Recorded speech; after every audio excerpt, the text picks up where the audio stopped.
And so the courier who had cheated death in the cemetery outside Good Springs cheated death once again, and the Mojave Wasteland was forever changed. The new California Republic celebrated its second victory at Hoover Dam, establishing definitive control over the entire Mojave Wasteland.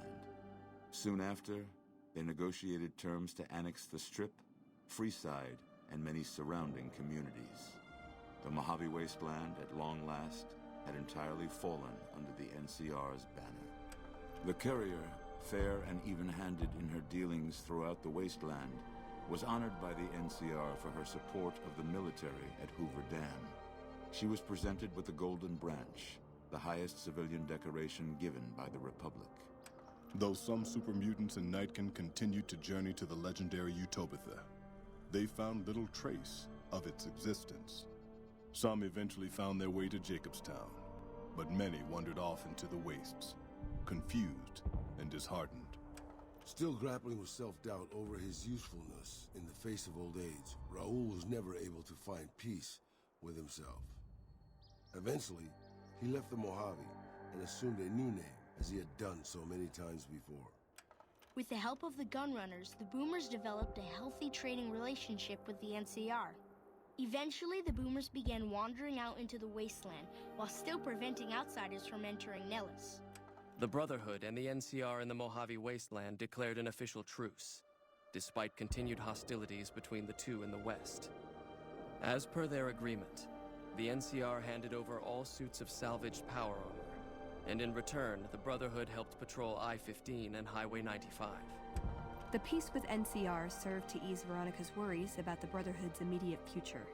Still, a distance had arisen between her and her fellow members that would never be bridged. She began secluding herself in crumbling libraries of the old world, learning of promising technologies she knew the Brotherhood would never adopt. Their leaders destroyed by the courier, the fiends scattered throughout the wasteland.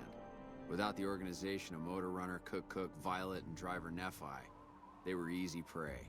After the NCR's victory at the dam, the followers of the Apocalypse were pushed out of Old Mormon Fort during its occupation by NCR forces. NCR further encouraged them to leave Outer Vegas entirely, and the followers had no choice but to comply. Good Springs saw more trade along I-15 after NCR gained control of the Mojave Wasteland.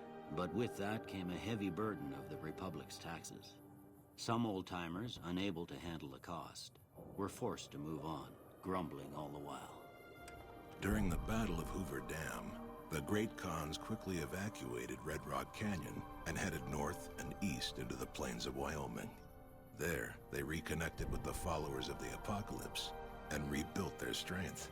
Bolstered by ancient knowledge of governance, economics, and transportation, they carved a mighty empire out of the ruins of the Northwest.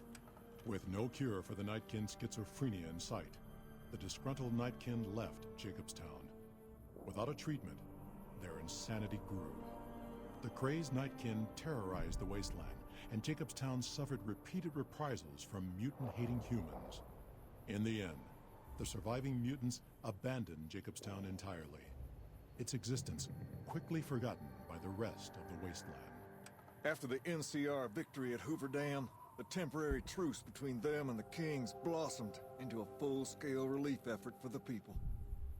While the NCR made repeated entreaties that Freeside join the Republic, the Kings steadfastly maintained their independence. Though Novak was a low-priority target for the Legion, many of Novak's citizens died in its defense. In the weeks that followed, several bright followers returned to Novak to help restore its defenses, allowing it to remain independent of NCR. After Hoover Dam, the leaderless powder gangers at the correctional facility vanished into the wastes, leaving the prison empty. The correctional facility became another abandoned ruin in the wasteland, its carcass occasionally picked over by enterprising prospectors. Armed with a wide array of improvised explosives and stolen weapons, the Vault 19 powder gang tormented the Mojave Wasteland for years. Citizens of the NCR were favorite targets, and they always suffered the worst fates. After Hoover Dam, Sheriff Myers runs Prim with his own style of frontier justice. He deals with most folks fairly, but now and then someone winds up dead with little to no evidence against them. Although they performed admirably during NCR's defense of Hoover Dam, the Rangers fell into decline soon after. With Hanlon's plot against the occupation exposed, and Oliver hailed as the NCR's new war hero, many Rangers were greeted coldly on their return home. Few openly blamed the Rangers for Hanlon's treachery, but public and political support for the organization quickly dwindled.